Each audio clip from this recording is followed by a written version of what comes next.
This is Mohnish Pabrai. This is the guy that I would like to model my fund, if I ever start one, after, where you do a high watermark of say 6%, and then you get profits above that. But anyway, let me shut up and let's see what he's got to say. Einstein said that compounding was the eighth wonder of the world, and it is. So we all learn about interest rates and the growth of things over time and different things like that. But I think that it is a huge advantage if you can understand the power of compounding, and if you can do a bunch of math related to compounding in your head. So what I'm going to do is just kind of throw out some terms, and some of the math actually that we're going to do I've not done myself, so I'll be doing it on the fly, which will be kind of fun. So I'll take one example from a letter Warren Buffett wrote to his investors in the 1950s. I think it was like 58 or 59. And he said that the Indians, the American Indians who were based in Manhattan, what was Manhattan in New York, in 1626, it's rumored that they sold the island of Manhattan to the Dutch for $24. That was the sale price. And of course, when people hear that, they say, $24, the Indians got taken for a ride and such. But let's say the Minuit Indians, I think it was the Minuit Indians who did that. Let's say the Minuit Indians had some kind of trust officer or investment officer in 1626, and the Dutch came to him, and this deal was on the table of $24, and you could sell this undeveloped island. So he would probably think, what are my alternative uses if you don't do the deal, what else can we do?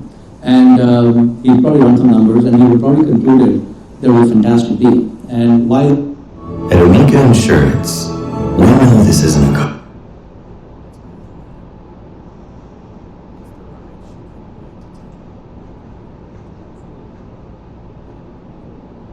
26, the Indians made a fantastic deal. And why is it a fantastic deal? So let's say that $24 in 1626, the Indians were able to take that and invest it at something like 7% a year, for example. What would that $24 be today if it were invested at 7%? So let's do the math without any pencil or paper. So we have something known as the rule of 72, which some of you may be familiar with, which is that, if I have a 7% interest rate, I can take 72 divided by 7. It's approximately 10, which says that in 10 years, at a 7% interest rate, the money would double. Okay, so basically, if in 1626 they sold for $24, in 1636 they would have $48, in 1646 they'd have $96, and so on, and keep doubling every 10 years. So basically, if you take a 100-year period, you get 2 to the power of 10.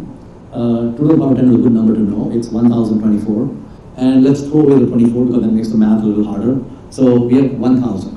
So in 100 years, whatever they got increases 1,000 times. So if in 1626 they got 24, in 1724 they have 24,000. Okay? And in 1823 or whatever, they have, 1825, they have 24 million. And by 1925, they have 24 billion.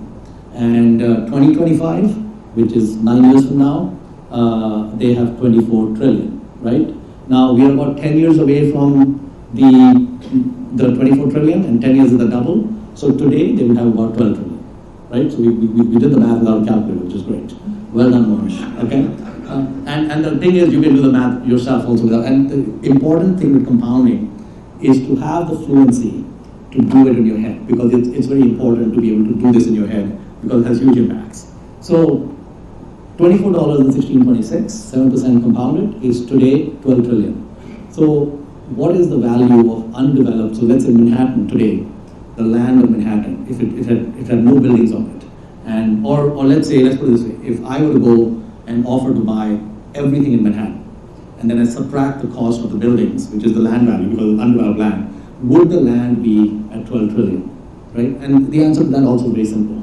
So The entire wealth of the planet, every man, woman, child, everything they own, is 300 trillion. The entire wealth of the United States is 80 trillion. It is very unlikely that something like 15% of that 80 trillion is just Manhattan land.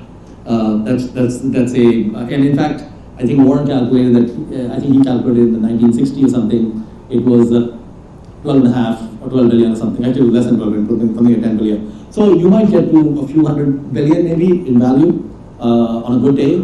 So the Indians basically sold Manhattan at a rate where if they had held today, they had held that land till today, and they did the deal today, they would have basically lost several trillion in value by not doing the deal. Now, of course, the trust officer of the minute Indians was an idiot in terms of investing, and he didn't get them to 12 trillion. But that's a different story. We'll get to that later. So how do we get $24 to become 12 trillion, right? So let's break that apart. There are two factors that lead to the 12 trillion. The first factor is the length of time. Okay, length of time is a very important variable in how much your money grows. And the second factor is the rate at which it grows, right? And what we found is that even at not a very high rate, 7% is actually below the S&P is done, you get some astounding results. Now, recently, I don't know whether you saw in the news, there was some older gentleman who passed away somewhere in the Northeast. He was a librarian, just middle class librarian all his life. And when he passed away, he gave the college where he worked $4 million. And everyone was surprised that this guy, who was very much a middle class, ordinary guy, had actually got $4 million saved up. And of course, these journalists who wrote the article don't know how to do math, and they didn't attend the lecture that we're just having. So they didn't understand how things work to get 4 million. So let's take a situation. Okay, so let's say there's an 18-year-old. And let's say this 18-year-old has very few skills and he only get a minimum wage job, right? And so he's making something like 15,000 per year, working 2,000 hours or so. And let's say, for example, he's able to save something like 10%, maybe hard, but let's say he's living at home, etc. Saves 10% of that 15,000 before taxes because he put it in an IRA or something. And so his actual after-tax income might decline by 1,000 if he's working someplace with an employer match. Some of you students will get employer matches and such in retirement accounts, so you might have to save less to get more. So if this person is 18 years old, saves $1,500, and let's say he keeps putting the $1,500 every year into a retirement account, and let's say, for example, that he gets something like a 7% return on that money, and let's say that his income goes up very modestly, like his income is only going up by 2% a year. And when it goes up by 2% a year, his savings go up by 2% a year. So instead of saving $1,500 next year, he saves $1,530. So it goes up very slowly. And when he retires 50 years from now, which is at the age of 68, he is at that point, 50 years later, making less than $50,000 a year. He didn't have any significant growth in income, just barely kept up with inflation and such. What would that person have at the age of 68? Well, let me make it easy for you. The first year he saves the $1,500, he's got 50 years. We know it's 7%. We know it doubles every 10 years. We know it's 2 to the power 5. We know 2 to the power 5 is 32. And we know what 1,500 times 32 is. So he's got 48,000, right? So the first 80, what he saves at 18, at the age of 68 is 48,000. Age of 19, maybe somewhere similar to that, but you get the point as you go on. The end result, just to make it simpler for you, is a little over $1 million. Okay? So the librarian is not making 15,000. He's got a white collar job. He's probably making somewhere less than 100 and maybe more than 40 or 50,000, somewhere in that range. And he paid attention when they were talking about compounding in math class, and if he makes 4 times what the guy with the minimum wage makes without doing anything esoteric, he ends up with a very significant net worth. So the question is, Ameritrade is now part of Schwab, bringing you Thinkorswim, our award-winning trading platforms. why doesn't everyone end up wealthy when we retire?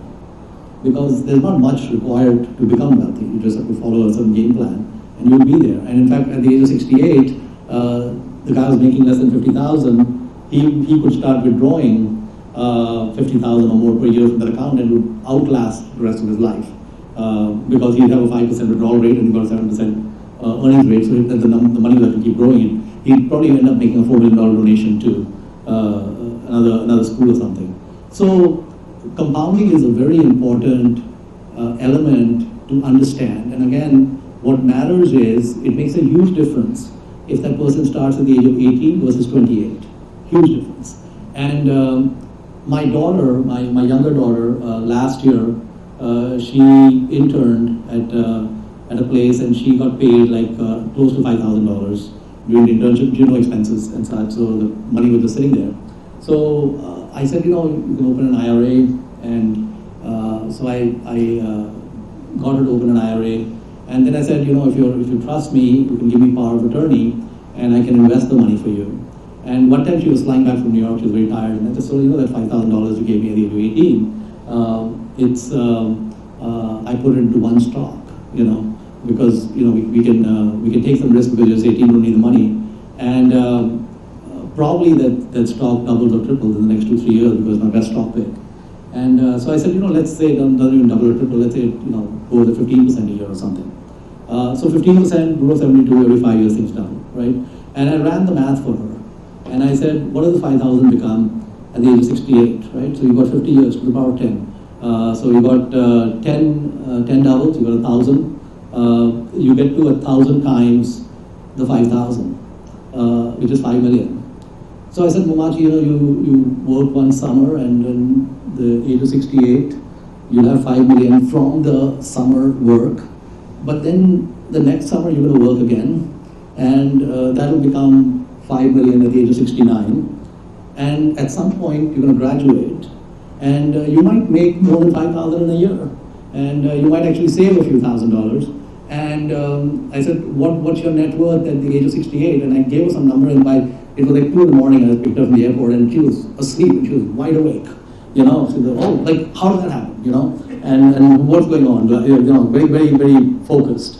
And so the thing is, it's the two pieces. The length of the runway is really important, right? So 50 years, number of doubles. It's all about the number of doubles. This is how Buffett thinks about it. How long does it take things to double? So if you ask Warren Buffett, Mr. Buffett, I'm the genie from Aladdin. You can have any wish you want. What would you like? So you know what he would say? He says, I only want one wish, which is that when I'm dead and they look at me, they say, man, he was old. Okay? So he just wants to not die for as long as possible. And it's not like he loves all of us on planet Earth, is why he doesn't want to die. He wants to compound. And he wants to keep compounding for as long as he can. And I think in his case, he's 86, and he started his compounding journey at the age of 11. And he actually understood compounding, I think, age of 9 or 10. And I think at 24 or something, he told his wife that we are going to be wealthy beyond our dreams. We're going to have more money than we won't know what to do with it. And so we got a plan for, what are we going to do with all this extra cash? And his wife thought, this guy is, because I want to buy a house, we don't have money to buy a house, he thinks we're going to get some more wealthy, what's going on? And of course they did. So compounding is a very important element, no matter what your profession or calling in life ends up being. It's very important to have the fluency in math, very important to understand the concept of a runway and the length, time it takes to double, and compounding rate. And don't take the retirement account, the 401k or IRA, pull out the money and go on vacation. The time value destruction of that is huge.